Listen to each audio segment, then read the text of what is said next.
Okay, let's unpack this. The wrestling world has been buzzing, and for good reason.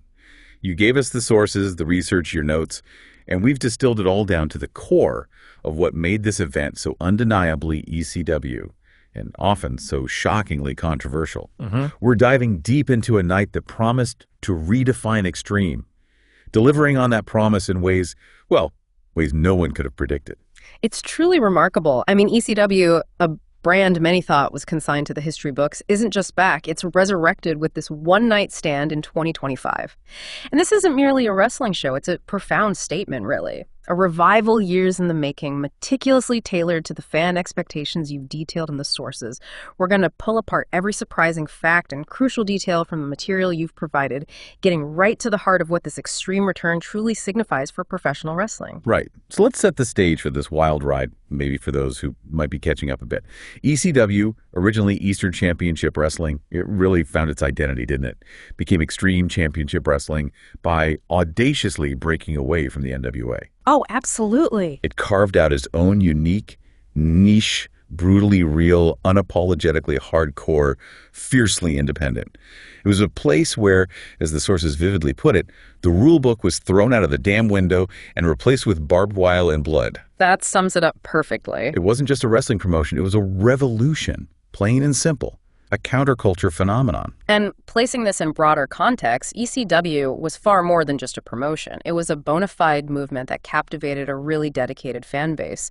Its financial demise in 2001 left a gaping, almost spiritual hole in the wrestling landscape. Yeah, you felt that void. Definitely. And those intermittent one-night stand pay-per-views in 2005, 2006, while nostalgic, they only fanned the flames, you know.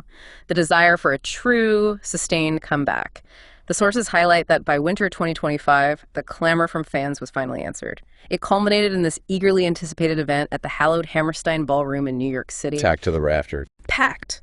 3,200 fervent fans. The atmosphere, as described by the commentators, was palpable, like a rock and roll concert energy, just vibrating with a decade and a half of pent-up anticipation. And who else could kick it off but the visionary himself, Paul Heyman? Who else? The commentators were almost awestruck, describing him as visibly emotional, looking ready to cry at any time, as that deafening ECW chant just reverberated through the Hammerstein, shaking the foundations. It was undeniable this wasn't just another show for Heyman. This was deeply personal. A resurrection of his life's work. And this brings up a crucial point, right? How does a leader as cunning and, let's face it, strategic as Heyman manage to project such raw, unfiltered emotion while simultaneously laying out this incredibly ambitious agenda for the night? It's a balancing act. It really is.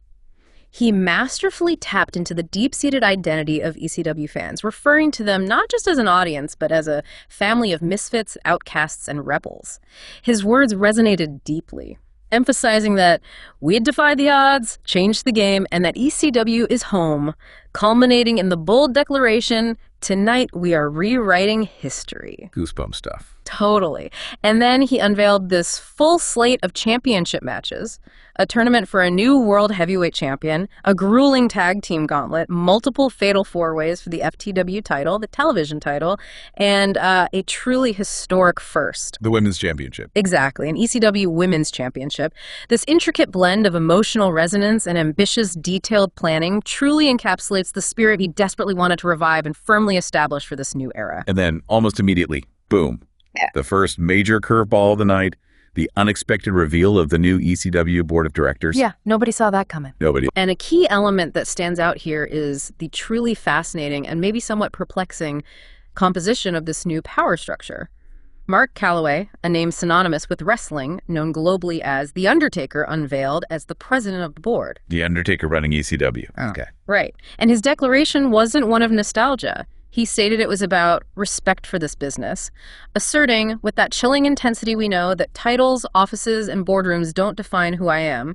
He is and always will be the unholy trinity. Wow. Ready to step out of that boardroom and into my yard if needed, with the ominous promise that anyone standing in my way will rest in peace. Blurring the lines immediately. Instantly, the traditional line between corporate leadership and in-ring presence wasn't just blurred, it was actively obliterated. A very ECW trait, wouldn't you say? Oh, absolutely. That fits. And the board also includes Bradley Jones as VP and Medical Director, Kim Good as President of Talent Relations, and the first male transgender EVP, Mick Foley, as Treasurer. Mick Foley, okay. And Bully Ray as a non-executive director promoter.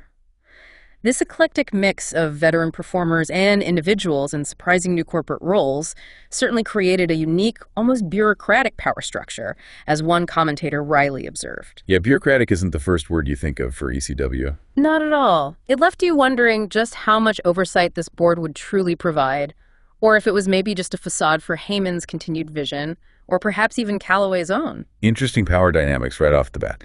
And after all those introductions, Heyman made one more thing explicitly, almost defiantly clear. Yeah, that final statement. He declared, microphone practically vibrating, this ain't WCW, this ain't AEW, this isn't NWA, this isn't WWF.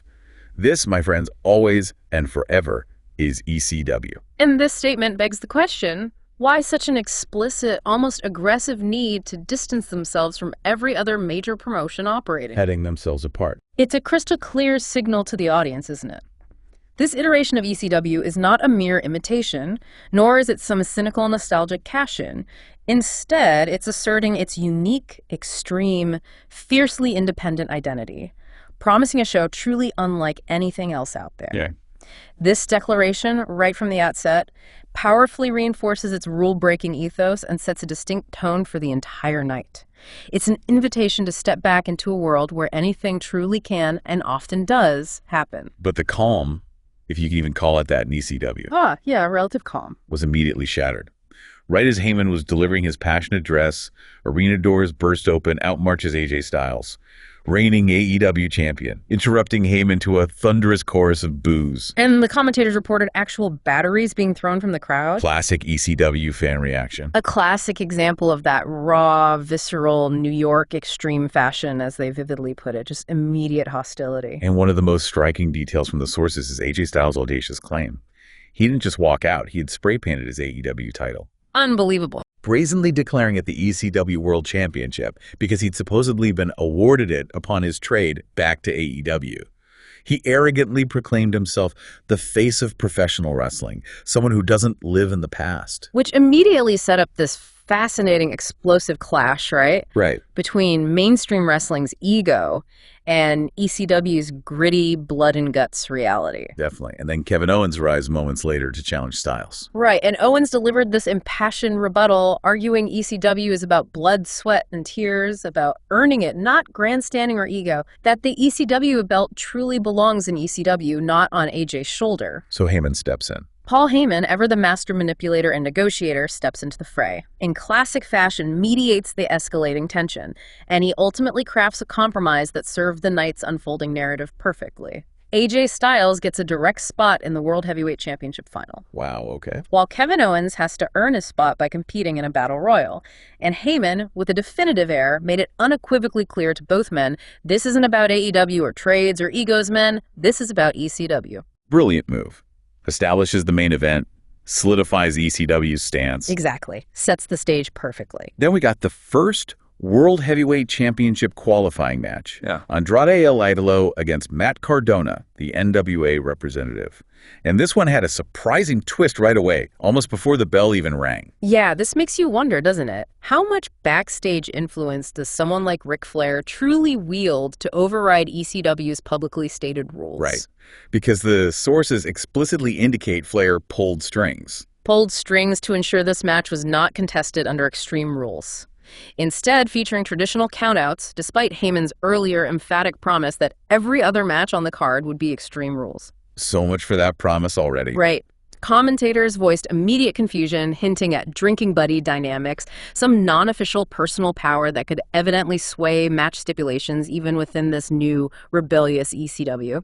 And Andrade, clearly benefiting, quickly, almost dismissively, defeated Matt Cardona. The commentary team didn't hold back either, did they? No, they effectively buried Cardona's credibility, suggesting he wouldn't be booked for a while. Adding to the strangeness, no formal entrances for this bout due to a packed card. Just straight into it. Yeah, an early sign that unexpected twists and last-minute changes would be par for the course, setting an immediate precedent for rules and plans being subverted. Okay, so next up, this strange wrinkle emerged, highlighting a stark contrast within the new ECW's philosophy. We have to talk about this bizarre phone call between Paul Heyman and Effie, the GCW World Champion. Ah, yes, Echi. He was drafted, but apparently no contract waiting for him. Yeah, placing this in broader context, this incident immediately created a fascinating and honestly somewhat disturbing tension within the new ECW. Effie was bluntly informed that ECW's investors and writers don't know what to do with you, leading to the shocking denial of a contract despite his public drafting. And the truly unsettling revelation, as reported by the commentators, was that Mark Calloway, the newly appointed president, personally blocked Effie's contract because, as one commentator emphatically put it, the powers that be at ECW are very conservative. Conservative in ECW, headed by Mark Calloway. Right. It raises a critical question. Can ECW genuinely claim to be extreme and a family of misfits if its leadership is actively holding it back based on such traditional, almost puritanical perceptions? This incident deeply highlights a theme of internal conflict within the company's new identity, especially when you consider it in contrast with some of the later, much more overtly extreme performers who are seemingly embraced. Yeah, that seems like a major contradiction. We'll have to see how that plays out. It leaves you wondering about the true definition of extreme for this new ECW. And speaking to Mark Calloway, this next development was truly head-scratching. The company president, head of the board, not only appeared but inserted himself into a championship match. Right into the television championship fatal four-way. For a mid-card title. It's unprecedented for a high-ranking executive like that. What does this tell us about his vision for his role? How did the commentary team even react? Well, it's truly remarkable how Calloway's actions perfectly embodied his earlier declaration that he commands this yard, and if something needs to be done, I will not hesitate.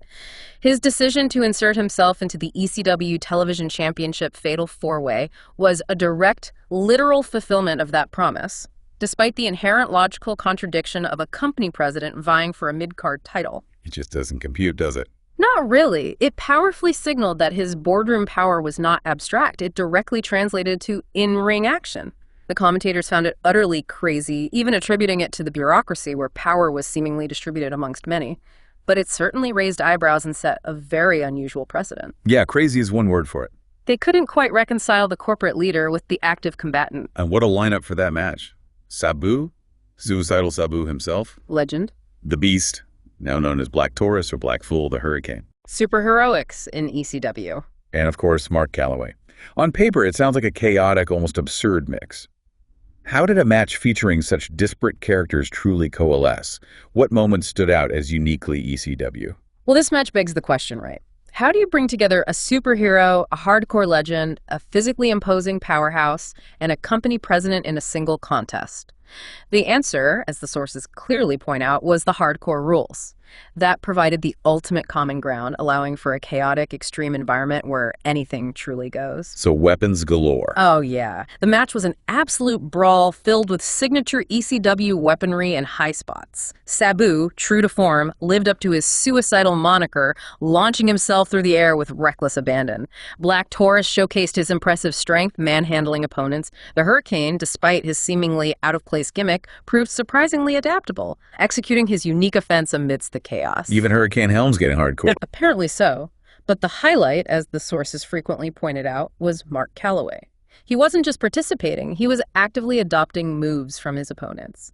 He notably stole the Hurricane's Verbreaker and modified it into what the commentators hilariously dubbed a podcast powerbomb. A podcast powerbomb, seriously. Showcasing surprising in-ring prowess for the company president. This performance further blurred the lines between his iconic past and his new corporate role, ultimately culminating in his controversial victory. So Mark Calloway, the president of ECW, is now the ECW television champion.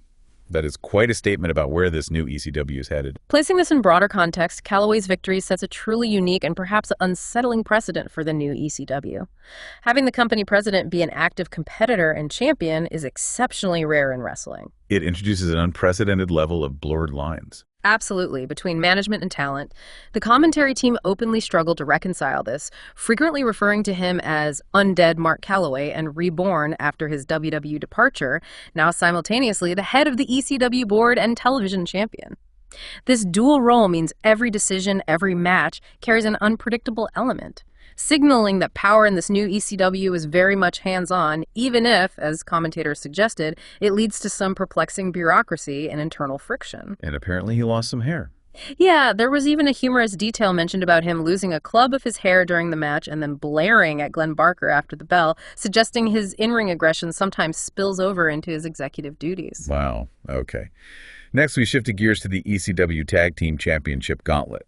The variety of talent here was insane, from top-tier luchadors to, well, some less traditional wrestling backgrounds. It's truly remarkable how diverse the tag teams assembled for this inaugural championship were. The gauntlet format immediately created this dynamic sense of progression, Teams had to consecutively eliminate others. The initial teams included Dragon Lee and Jalistico, two top-tier luchadors. Their breathtaking athleticism, though contrasting with ECW's typical hardcore nature, immediately broadened the perceived scope of ECW's talent pool. Right. Brought a different style. And they also shared a family lineage that, while not explicitly the WWE bloodline, certainly evoked a similar sense of wrestling royalty and deep-rooted connection within the sport. Their presence set a high bar for in-ring quality. But the real showstoppers early on were the Briscoe brothers, Mark and Jay Briscoe. They were called arguably the baddest tag team in wrestling and Hammerstein Ballroom veterans, known for unbridled intensity. And this makes you wonder again, how much does ECW truly lean into its extreme identity, not just in the ring, but also behind the scenes? The sources vividly describe the Briscoes' unique and controversial persona as Southern chicken farmers, who brutalize chickens all week before coming to ECW to brutalize some chickens or Mexicans. Whoa, okay, that's quite the description. Important note, that's directly from the source material's description of their persona. Absolutely. It's crucial to clarify that this language reflects a specific, provocative persona presented in the sources, not a viewpoint endorsed here. But it shows how far ECW was willing to push, and the casual mention of Paul Heyman playing unlicensed music by The Who for their entrance. Seriously? The Who? Despite owning the Hammerstein Ballroom, it speaks volumes. Reinforces the idea that in ECW rules, even legal ones, are thrown out the damn window. Their raw, gritty grappling and brutalizing style made them a perfect fit for ECW and the Hammerstein's heritage. They quickly asserted dominance, eliminating Dragon Lee and Jalistico with Jay Briscoe's devastating Jay Driller. Set the tone. And then the final team to enter. And this one truly raised eyebrows. Degeneration Fat, comprised of Grimm and Duhop. Commentators instantly branded them YouTubers and ripoffs. Utter disbelief. Yeah. Placing this in broader context, the inclusion of Degeneration Fat and the commentary's exasperated reaction, enough YouTubers as champions for God's sake, strongly reflects that broader, ongoing debate in wrestling about the legitimacy of influencers. It's everywhere now. It really is. There was an immediate, somewhat cynical comparison to Logan Paul and the influence YouTubers have. Commentators pointed out the ironic contrast between these YouTube men and the best teams in the world they were facing, like the Briscoes. Physically, Grimm was described as a very, very large man who had lost like 250 pounds, while Duhop was likened to a ripoff of MVP, and Grimm visually resembled a ripoff off Kevin Owens. But they weren't just random guys, right? They had training. Right. Despite the skepticism and labels, the sources clarified they had indeed been trained, differentiating them from typical backyard wrestlers. And their fight against the Briscoes, surprisingly, was described as a genuine blood and guts affair, pushing the YouTubers to their absolute limits, ostensibly fueled by burgers and beer. Burgers and beer, okay. The Briscoes, with their signature gritty style, systematically dismantled them. Grimm, despite his size, struggled against Jay's relentless attacks, brutal chops, even a chair shot left a visible welt. Duhop tried using speed but was quickly overwhelmed by Mark's power.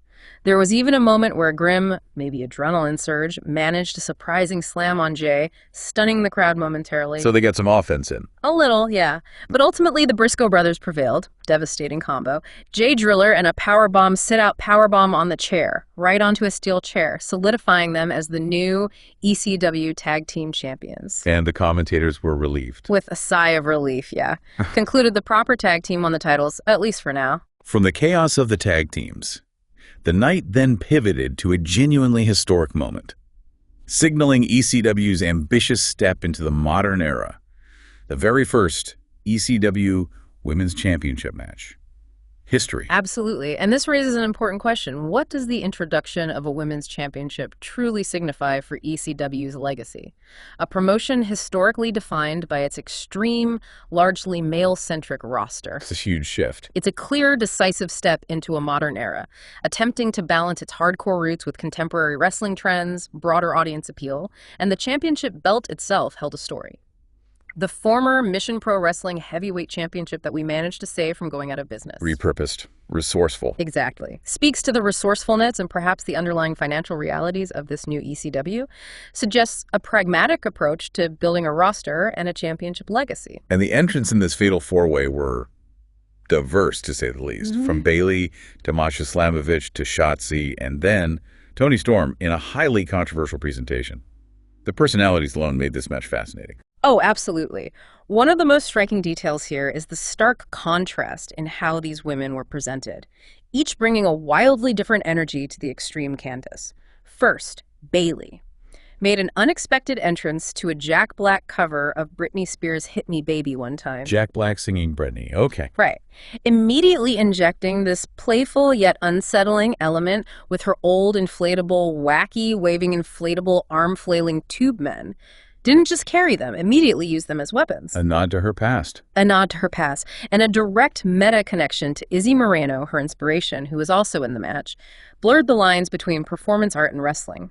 Then Masha Slamovich arrived looking like she just came out of a goddamn kitchen, had 10 rounds with Leatherface, with visible blood on that thing on her gear, as one commentator described it. Perfect fit for ECW. Absolutely. Her accolades as ultra-violent champion, current TNA Women's Champion, immediately emphasized her legitimate hardcore credibility, her TNA colors fitting right in, embodiment of that violent realism ECW once championed.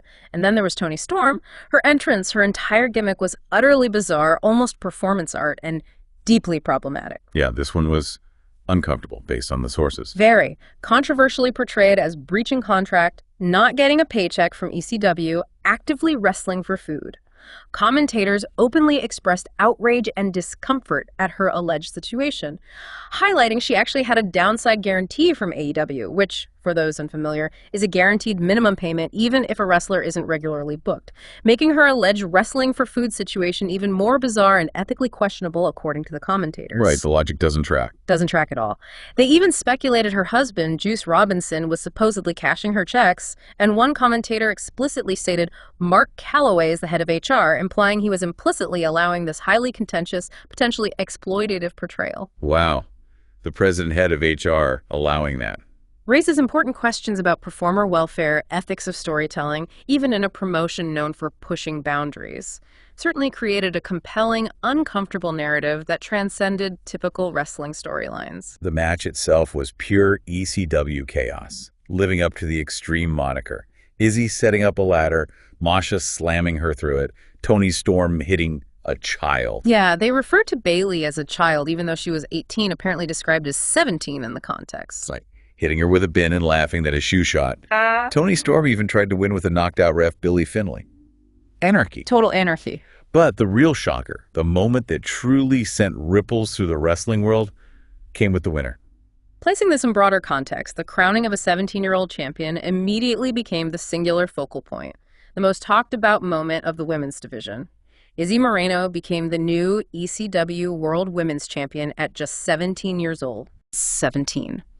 The sources highlight the immediate, intense legal concerns raised by commentators. Is it even legal? She's not old enough to be here. They explicitly reference the infamous mass transit incident from original ECW, Oh, yeah, that was bad. where an underage, unlicensed wrestler suffered a severe injury leading to legal repercussions, highlighting the dangers of pushing boundaries without proper oversight from athletic commissions, warned the New York Athletic Commission could be coming on our ass after this. Pushing extreme legally and ethically. Absolutely. Underscored the chaotic, rule-breaking nature ECW aimed for, but also highlighted the very real, serious potential repercussions. Left a lingering question about the long-term viability of such a precarious approach. This moment truly encapsulated the ECW is back, welcome to EC-FING-W ethos, but with a serious underlying question of legality. And the drama didn't end after the bell, did it? Escalated almost immediately. Right after the match, Thunder Rosa appeared, attacked Bayley. Another layer of intense personal conflict. It's truly remarkable how the women's division immediately established this complex, interweaving narrative of betrayal and loyalty. Moving well beyond just in-ring action, the sources revealed a shocking backstory to Thunder Rosa's attack. Bayley had apparently spiked Thunder Rosa's drink due to jealousy, an act that sent her rival to the hospital. Oh, no, that's dark. Deeply personal animosity injected instantly. Izzy Moreno, caught in the middle, visibly conflicted, ultimately chose the side of her childhood hero, Thunder Rosa, further cementing alliances and rivalries. This sequence powerfully demonstrated that extreme in ECW isn't solely about physical violence. It's also about raw, unfiltered emotions, deep personal betrayals, high-stakes drama, promising, compelling future confrontations. Okay, next up, the FTW Championship Fatal 4-Way, a title now officially recognized by ECW. And making it even more special, the legendary Terry Funk himself was a special guest referee. His presence alone added such a layer of history. Absolutely. It's truly remarkable how this match managed to perfectly blend ECW history with its future aspirations. Terry Funk's presence lent immediate, undeniable legitimacy to the FTW Championship. Particularly fitting, given Funk main-evented ECW's very first pay-per-view at 53 years old, embodied that spirit of perseverance, extreme dedication. The true icon. And the competitors were a compelling mix. Raven, the original FTW champion, bringing that dark, iconic presence. Grotto, affectionately referred to by some as Fing Grotto, adding unexpected charisma. Sami Zayn, Huge fan favorite. described as a credible wrestler, proper star, loved by fans, brought mainstream appeal, undeniable talent, and Zilla Fatu, son of the Samoan Bulldozer, representing a rising star, powerful Samoan wrestling legacy. Key match moments included Zilla Fatu's powerful Zilla driver, Raven's iconic even flow DDT. Both got huge reaction. And that weird stipulation. Right, the bizarre humorous twist. If Raven won, he would win Terry Funk as his manager. Commentators found it wild given their storied, often contentious past rivalry. History repeating itself strangely. Exactly. Raven did indeed win, reclaiming the FTW championship. Felt like a full circle moment, cementing his legacy in this new era. From there, a brand new title was introduced. The ECW UK Championship. Contested in another fatal 4-way, signaling clear ambition beyond just American shores. Placing this in broader context, the introduction of an ECW UK championship, intentionally distinct from its WWE predecessor, strongly suggested a desire for international reach, established it as a potential stepping stone to the World Championship. The formidable lineup for this new title included Killer Kross, former WWE European champion, described by commentators as utterly dominant. Damian Priest, whose dark attire surprisingly matched the new ECW logo, creating a Purple Priest aesthetic. LA Knight. LA Knight, yeah. Despite his Mr. Sports Entertainment persona, surprisingly cheered vociferously in New York, proven his mettle in extreme matches. And Solo Sikoa, another powerful Bloodline member, known for his devastating tape fist tribute. Stacked match. Very stacked, hard-hitting affair, showcasing physicality. Killer Kross emerged victorious, making him a two-time champion across different promotions, WWE European plus ECW UK, further solidifying his dominant reputation. Also presented an interesting dynamic, an American wrestler holding the UK championship, perhaps an ECW-style defiance of conventional geographical distinctions, reinforcing their unique rule-breaking approach. Yeah, that tracks. Now buckle up, because this next one was something else entirely. an open contract match for an ECW contract featuring a character named Gain. Commentators were, let's just say, at a loss for words. Yeah. One of the most striking details from the sources, and frankly one of the most polarizing, is the sheer audacity and almost deliberately offensive nature of Gain's gimmick and in-ring performance. Introduced as a rainbow machine, a big fucking rainbow with glitter and an apparent multicolor syndrome. A rainbow machine. So his in-ring style was designed to shock and disgust, using highly suggestive and explicit language from the commentators, described as using a big meat stick, beating his meat, teabagging Mikey R.I.T., Wow, okay. and executing a 69 driver and a choke slam from Rainbow Baby. Commentators expressed a mix of genuine outrage, profound confusion, and dark, almost uncomfortable humor. Especially Carl's visceral reaction and Glenn's supposed affliction with rainbow syndrome after witnessing it. Well, wait, didn't Calloway block Effie for being too out there? Exactly. This raises that important, ironic question again.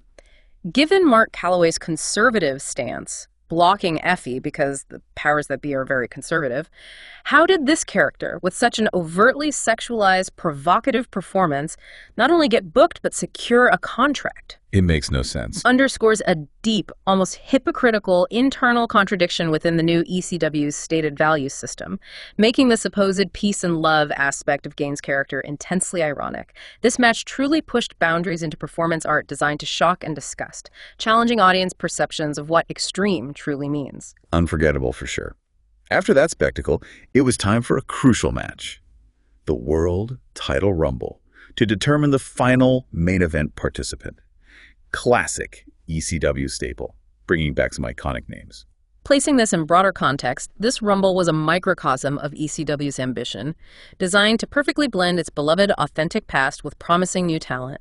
The lineup was a dream for any longtime ECW fan, while also integrating credible new faces. Tommy Dreamer, former ECW champ, described as in tip-top condition, bringing veteran experience.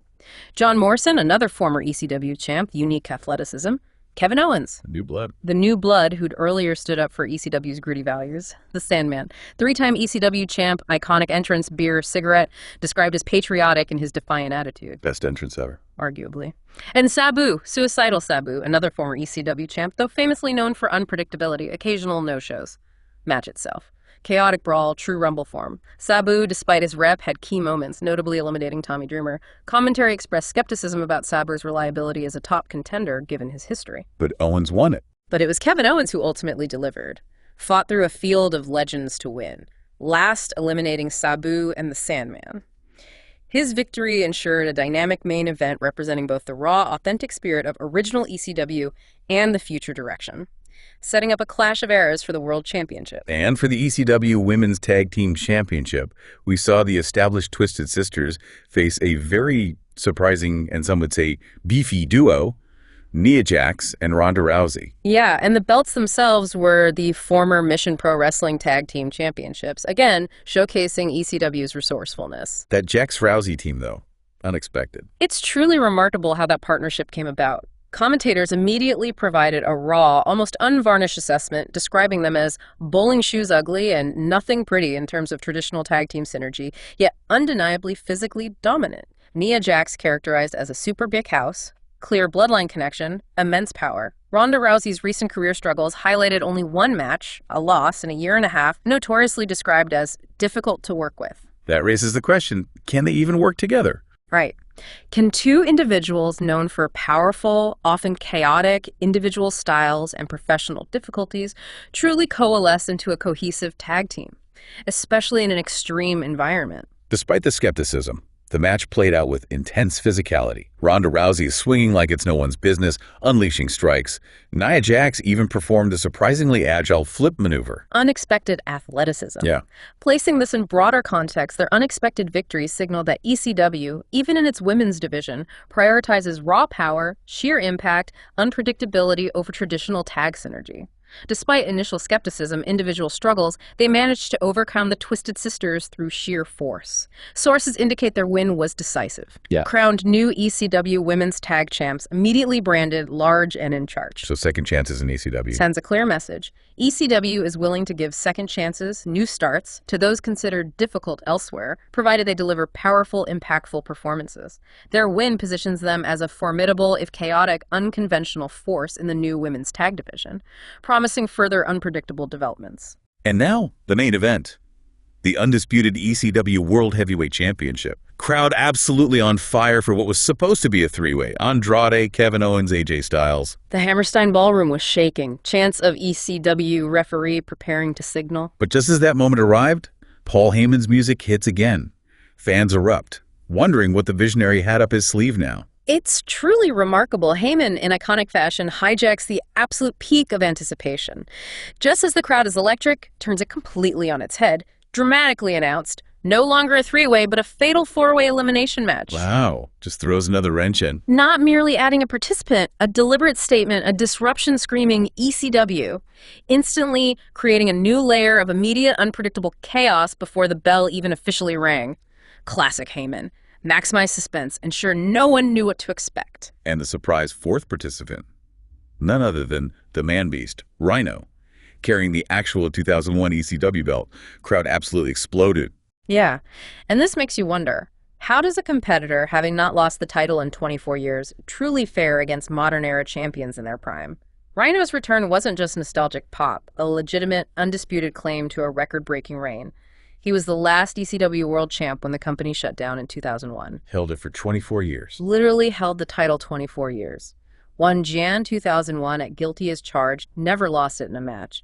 His intensity, undeniable loyalty to ECW, sheer audacity of his reinsertion, sources even mentioned he missed his anniversary to be there, immediately made him monumental. Not just a participant, represented the very heart of original ECW, embodiment of past glory, facing the new guard. The fatal four-way elimination match was exactly as intense and chaotic as you'd expect. Rapid-fire eliminations, narrowing the field, keeping everyone on edge. It's truly remarkable how quickly the landscape shifted. First elimination, particularly symbolic. Rhino, the returning legend, eliminated AJ Styles. AJ out first, after all that talk. Yep. Despite AJ's audacious claims, fell to Rhino's faith breaker. Marked the definitive end of AJ's theoretical 25-year reign, cemented Rhino's legit claim, powerfully suggested even biggest stars from other promotions aren't safe from ECW's returning legends. Shortly after, Kevin Owens, who fought so hard, eliminated by Andrade, setting up a climactic two-man finish, ironically, fulfilling the initial three-way idea by elimination. So it came down to Andrade versus, wait, who was left? Rhino. Actually, the sources clarify Owens was eliminated by Andrade, which would leave Andrade and Rhino. No, wait, let me recheck that. Okay. Rhino eliminates AJ Styles first. Then Andrade eliminates Kevin Owens. That leaves Andrade and Rhino as the final two. Okay, Andrade versus Rhino for the title. Clash of eras. The commentary was rife with tension as the final moments approached. It was brutal, back and forth. Rhino looked like he might actually pull it off, retain after 24 years. But Andrade won. Andrade ultimately managed to hit his finisher after a grueling exchange, pinning Rhino to become the new, undisputed ECW World Heavyweight Champion, a hard-fought victory crowning the new era. Okay, that makes more sense with the post-match. Because just when you thought the night couldn't get any crazier, the post-match celebration brought the most shocking and personal conclusion of all. Andrade and LFI celebrating with Ric Flair, seemingly on top of the world. Right. And it's truly remarkable how Ric Flair, classic Nature Boy move, immediately tried to claim credit for Andrade's victory. Boastfully declared he hand-delivered the ECW WHC to Andrade, that Andrade was on top of the world thanks to him, an act of profound hubris, setting the stage perfectly for the brutal betrayal that followed. His ego just couldn't let Andrade have the moment. Vividly demonstrated Flair's inability to cede the spotlight, even for his son-in-law, a fatal flaw that swiftly came back to haunt him. But then, with everyone watching, Andrade's actions were utterly shocking. Debuted a new, unexplained group called Mortos. Yeah, Mortos, name hinting at death or dead ones in Spanish, immediately signaled a dark, perhaps nihilistic agenda. Unannounced presence, synchronized attack created instant, chilling menace. And then LFI turned on and brutally beat down Ric Flair. Hammerstein Ballroom stunned into silence, then erupted. And this brings up a crucial point. What does such a violent, deeply personal public betrayal signify for the new ECW? Sources detail the brutal assault on Flair, describing him as bleeding like a stuck pig, as LFI systematically dismantled him.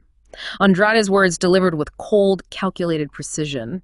"I am not your creation, I am not your legacy, I am better than you ever were," calling Flair dirty and pathetic. Ashes. Commentary expressed utter outrage, desperate calls for security, other wrestlers to intervene, only for Dragon Lee and Jalistico to hold them off, preventing any rescue. This sequence immediately established Andrade as a ruthless, independent force, willing to destroy even family ties, legacy to assert dominance. Shocking display of extreme, not just through physicality, but profound emotional brutality, complete rejection of past influence, instantly making him a top villain. And as the final devastating blow to Ric Flair, Andrade delivered a bombshell that reverberated throughout the entire building. Deeply personal declaration nobody could have predicted. Placing this in broader context, this final, deeply personal declaration from Andrade was the ultimate mic drop. Bringing a shocking level of real-life drama into the wrestling narrative, he looked directly at Flair and coldly stated, "Dad, tell your whore daughter I want a divorce." Oh my God, he actually said that. He did. This bombshell not only confirmed previous rumors about his marriage to Charlotte Flair, but made the intensely personal drama public and undeniable, ending the night on a truly chaotic, scandalous, emotionally charged note.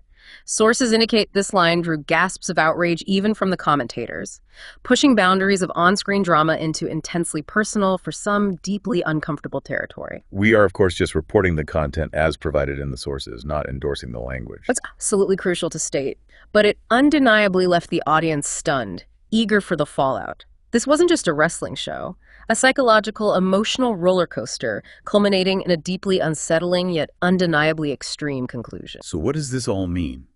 For the future of pro wrestling, specifically this reborn ECW, from shocking returns, controversial new champions, to an ending that redefined betrayal, blurred lines between storyline and reality. ECW One Night Stand 2025 delivered on its promise of extreme in every sense of the word. It wasn't just a wrestling show. It was a profound statement, a turbulent revolution, and a very public family drama, all rolled into one unforgettable night. It really was. And this leaves us with a truly thought-provoking question. In its relentless pursuit of extreme, did the new ECW simply embrace chaos as its guiding principle? Or did it inadvertently expose the deeply unsettling undercurrents of power dynamics, internal hypocrisy, and intensely personal conflict that lurk beneath the surface of the professional wrestling world? What will be the long-term implications of a company led by a board described as conservative yet celebrated for its unrestrained chaos, even allowing deeply controversial, legally ambiguous situations to unfold? It leaves you truly wondering what the road to Barely Legal, their next announced event, could possibly hold after such an explosively chaotic and emotionally charged night.